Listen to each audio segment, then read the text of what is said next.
Good morning India. वैसे हालांकि आप लोग को लग रहा है ना कि मैं सो रहा हूँ। चल यार, मैं सो नहीं रहा हूँ, एक्टिंग कर रहा हूँ यार, करना पड़ता है थोड़ा सा। वैसे मैं आपको बता दूँ कि मैं आज जा रहा हूँ एक बड़ा ही धार्मिक जगह पे जिसका नाम है बोध गया। और मेरी जर्नी की शुरुआत होती है सुबह 5 बजे इस ठंड में उठने से। मैं जल्दी जल्दी उठता हूँ, फिर जाता हूँ, ब्रश करता हूँ।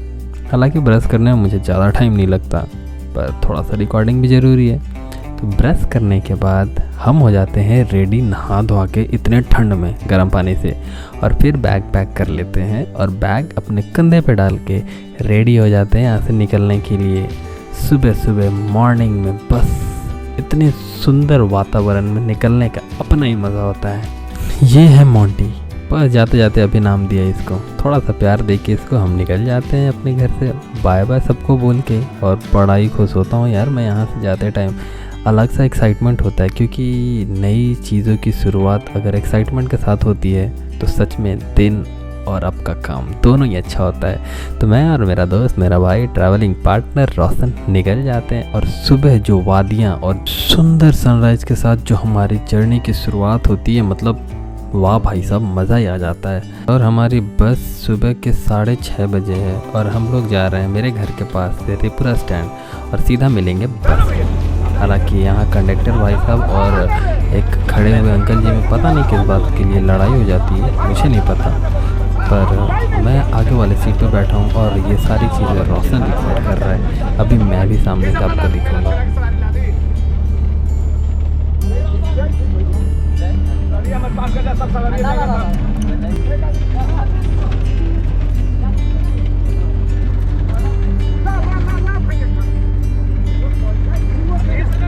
मैं जा रहा हूँ बोध गया, लेकिन बोध गया जाने से पहले मैं पहुँचूँगा गया, जो कि मेरे घर से लगभग 62 किलोमीटर दूर है। तो सबसे पहले हम लोग गया पहुँचेंगे और गया से हम अपने भांजे के साथ बोध गया के लिए निकलेंगे।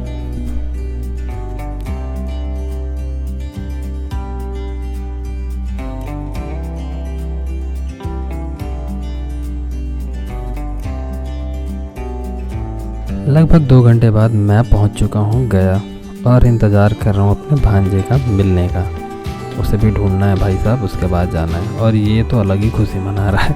खैर, हम लोग मिल जाते हैं और अब हम लोग आगे जाते हैं बोध गया के लिए। बोध गया जाने के लिए यहाँ से आपको टोटो मिल सकता है, ऑटो मिल सकता है, बस मिल सकता है। आप अपने सुविधा के हिसाब से जा सकते हैं। हम लोग जा रहे हैं ट्रेन से। मजाक कर रहा हूँ।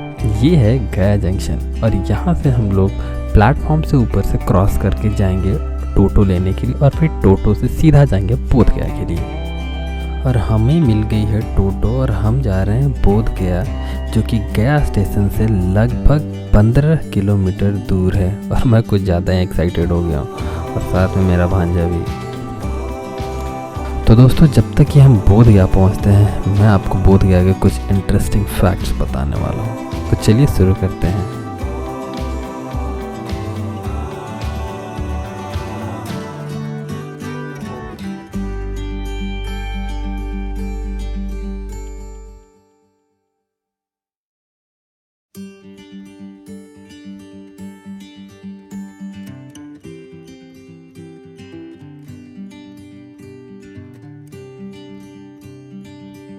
क्या आपको पता है, आज से सैकड़ों साल पहले बोध गया का नाम बोध गया नहीं बल्कि उर्वेला हुआ करता था।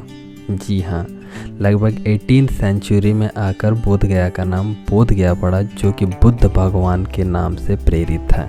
और हम पहुंच जाते हैं बोध गया, लेकिन बोध गया पहुंचते ही हमारा हो जाता है पंगा थोड़ा सा काउंटर के पास। हालांकि मैं बोलना नहीं चाहता, पर यहाँ की जो औरत है यहाँ पे सारा सामान जमा करते हैं, यहाँ पे व्यवस्था एक चीज़ ख़राब है कि आपके पास अगर करोड़ रुपया का सामान हो तभी आप जमा करवाएंगे अपना लॉकर में। ये बहुत घटिया व्यवस्था है, कसम से बता रहा हूँ। औरत इतनी रूडली बात कर रही थी मेरे से, बता नहीं सकता, अच्छा नहीं लगा। ये चीज़ एक कायदा होता है बोलने का, एक तरीका होता है, बट क्या ही बोल सकते हैं। खैर, मूड ख़राब नहीं करते। और चश्मा मेरा ऊपर तो बस पहुँच गए। थोड़ा सा गुस्सा और थोड़ा सा मूड ख़राब करने के बाद हम लोग सोचते हैं कि यार ट्रैवलिंग में थोड़ा बहुत नोक झोंक होते रहती है। तो बस सारी चीज़ों को इग्नोर करके हम लोग चले जाते हैं अंदर और 2 बार सिक्योरिटी चेक करवाने के बाद हम लोग मंदिर के अंदर आ जाते हैं और शुरू करते हैं अपना जर्नी ट्रैवलिंग का और एक्सप्लोर करने का। बोध गया जो कि बौद्ध धर्म के लोगों के लिए एक बहुत ही महत्वपूर्ण और धार्मिक जगह है। गौतम बुद्ध जिन्हें हम भगवान बुद्ध भी कहते हैं, उनका जन्म 563 ईसा पूर्व में हुआ था। गौतम बुद्ध का जन्म लुम्बिनी नेपाल में हुआ था। कहा जाता है कि भगवान बुद्ध बोध गया में बोधि वृक्ष के नीचे तपस्या कर अपनी ज्ञान की प्राप्ति की थी। महाबोधि मंदिर का निर्माण लगभग 3 ईसा पूर्व शताब्दी में सम्राट अशोक द्वारा करवाया गया था और कहा जाता है कि भगवान बुद्ध अपने राजपाट को छोड़ फल्गुनी नदी के तट पर पहुंचकर बोधि पेड़ के नीचे तपस्या कर अपनी ज्ञान की प्राप्ति की थी। तभी से ये दिन बुद्ध पूर्णिमा के रूप में मनाया जाता है। जैसे जैसे मंदिर के अंदर जा रहे थे हम लोग को बहुत सारी नई नई बातें पता चल रही थी, जैसे कि इस मंदिर का निर्माण सम्राट अशोक ने करवाया था, लेकिन इस मंदिर का जो टोटल हाइट है वो 180 फीट है और मात्र 30 फीट तक का निर्माण सम्राट अशोक ने करवाया था। बाकी का जो 150 फीट जो मंदिर का निर्माण था उसे समुद्रगुप्त ने करवाया था। कहा जाता है कि इस मंदिर के ऊपरी भाग को 30 फीट तक तोड़ के बख्तियार खिलजी ने इस सारे मंदिर को दफन कर दिया था मिट्टी के अंदर। मंदिर के आसपास जितने भी आपको छोटे बड़े स्तूपा जो टेम्पल जैसे दिख रहे हैं वो सारे स्तूपा एक्सकवेशन के टाइम पे मिले थे और ये सारे स्तूपा लगभग 600 साल से ज़्यादा ज़मीन के अंदर दबे हुए थे।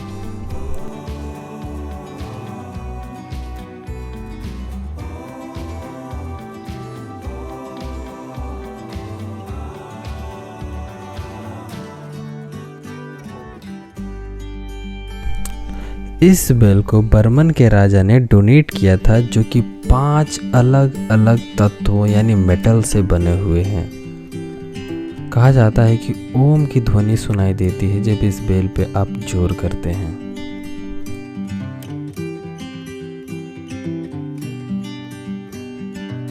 कितना सुंदर है ये बुद्ध भगवान का बनाया हुआ नन्हा छोटा छोटा मूर्त जो कि सैकड़ों साल पुराना है। ये जो सारे स्तूपा आप देख रहे हैं इनमें बनाई बारीकी मूर्ति अद्भुत और अलग ही कलाकारी का दृश्य दिखाता है और ये सारी स्तूपें खुदाई के टाइम पे मिली थी।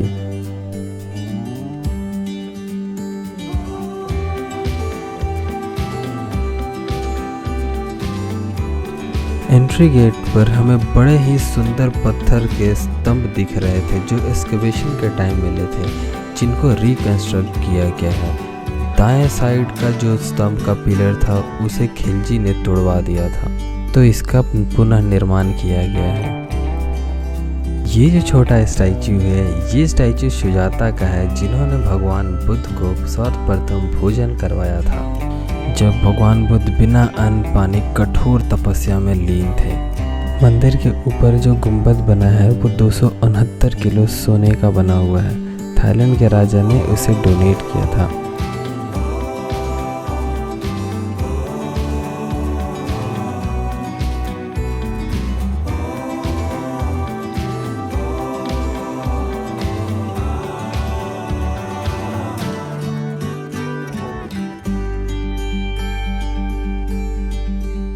शुरुआती दौर में सम्राट अशोक ने इस मंदिर को स्क्वायर शेप में बनवाया था।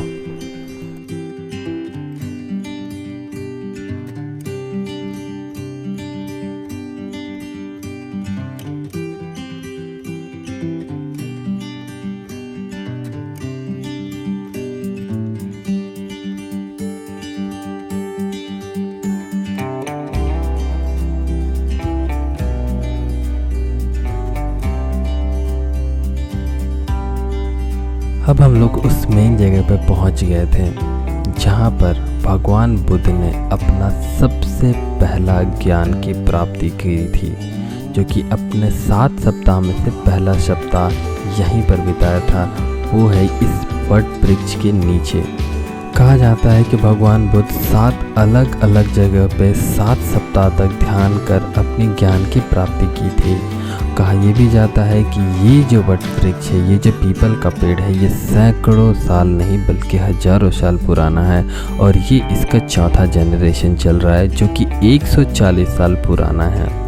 इस पीपल के पेड़ को 3 बार नष्ट करने की कोशिश की गई थी। इसी जगह पे गौतम बुद्ध ने 7 दिन 7 रात लगातार मेडिटेशन करने के बाद उनको ज्ञान की प्राप्ति हुई थी। बहुत ही सुंदर और सुकून भरा है ये जगह। ये भगवान बुद्ध का काल्पनिक फुटप्रिंट है जिसे सम्राट अशोक ने बनवाया था।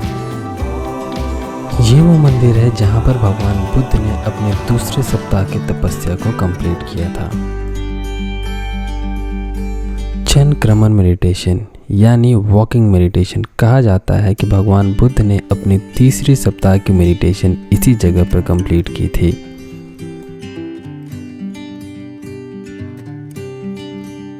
यही वो जगह है जहाँ पर भगवान बुद्ध ने अपने 5वां वीक का मेडिटेशन कंप्लीट किया था। यहाँ पे एक बैनियन ट्री हुआ करता था, लेकिन सम्राट अशोक ने यहाँ पे एक पिलर स्तंभ बनाया था।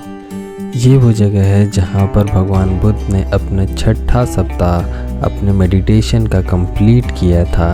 और कहा जाता है कि जब यहाँ पर तूफान आया था तब नागराज ने प्रकट होकर स्वयं भगवान बुद्ध की सुरक्षा की थी।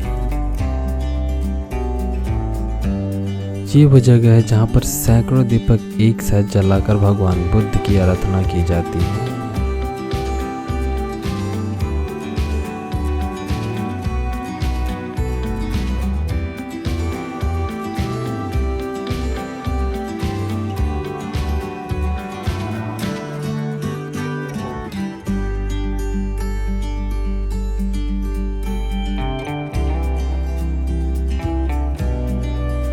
बहुत ही सुंदर और आकर्षक लगता है यहाँ से मंदिर का दृश्य और मन मोह लेने वाला है ये जगह।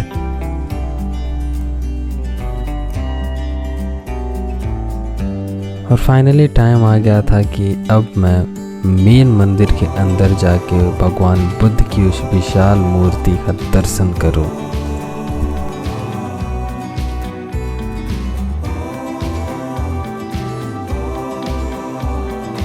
धीरे धीरे लाइन में लगने के बाद हम सब अब दर्शन के लिए आगे बढ़ते रहते हैं। कुछ ही समय बाद पल आ जाता है कि हम लोग भगवान बुद्ध की उस विशाल प्रतिमा के दर्शन करने वाले रहते हैं।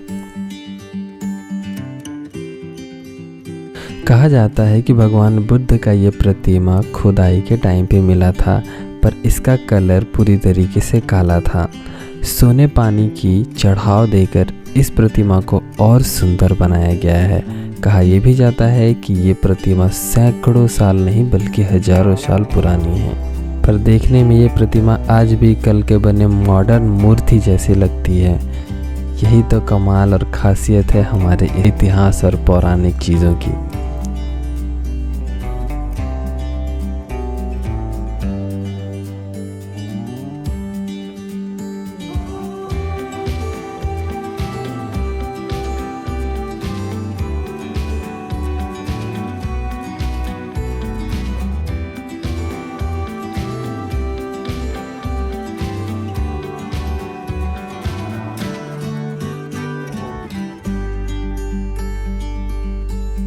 इस जगह पे अलग अलग देश से आए बौद्धिक भिक्षु भगवान बुद्ध की साधना और उनकी आराधना कर रहे थे। बड़ा ही सुंदर था ये दृश्य।